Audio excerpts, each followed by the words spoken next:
In just 2 years as a program, the Greenwood baseball team already has a district championship and a runner-up plaque to show for it, utilizing a simple model to build the program. And their latest recruit is a secret weapon who is more than meets the eye.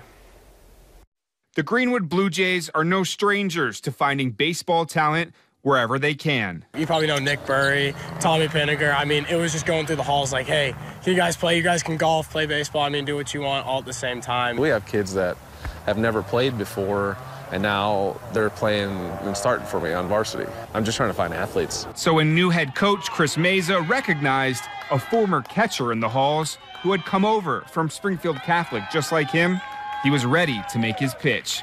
But he had to check with his team first. I talked to the guys, made sure that they were okay with it. I didn't want to impose anything. Sam Schneider was already a decorated ball player on the club level. But there was just one thing. Now left field, number 5, Sam Schneider. Sam is short for Samantha. No one was like, oh, I don't want that. Everyone was like, oh, she'll help. He tracked me down and he was like, so, have you thought about playing baseball? And I was like, no, I really haven't. Greenwood doesn't have a softball team, and her club squad doesn't play in the spring since her teammates there play high school ball. So Sam was in. The first practice, I was very shy. Like, I was like, oh, I don't know how I feel about this. But especially my team captains and like our upperclassmen really took me in.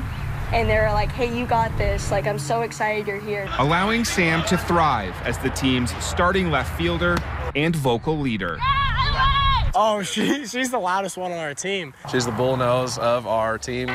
She's out there yelling at the boys just like any of the other boys would yell at each other. She gets in on some of the jokes. I mean, not all of the jokes. Sometimes she leads them. Like, she's one of the worst ones.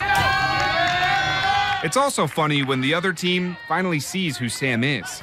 I got a lot of funny looks from the dugout and everything, and I got to pitch in the JV game. I got there and I struck the next kid out, and all I could hear from the dugout was like, you really let her do that? Like, are you kidding? It's 40 miles per hour. And she's already felt the difference between being hit by a softball and a baseball. And I was like, oh, that hurt, and I just walked it off, and you know what, the first neighbor was like, oh my God, are you okay?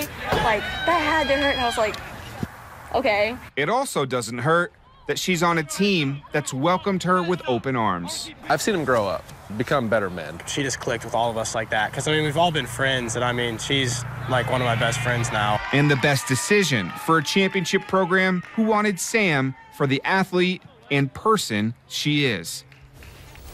She is an inspiration. Her teammates are an inspiration, too, the way that they've welcomed her in and made her feel good. I mean, obviously anyone in that situation would feel nervous, like she said. Yeah, totally. And they have everything I saw in that game. You know, they didn't know I was there for a story. It was so cool to see that play out, and I think we can all learn a lot from that story. Yeah, no, absolutely. It's a great story, Chris. Thanks so much. We'll be right back.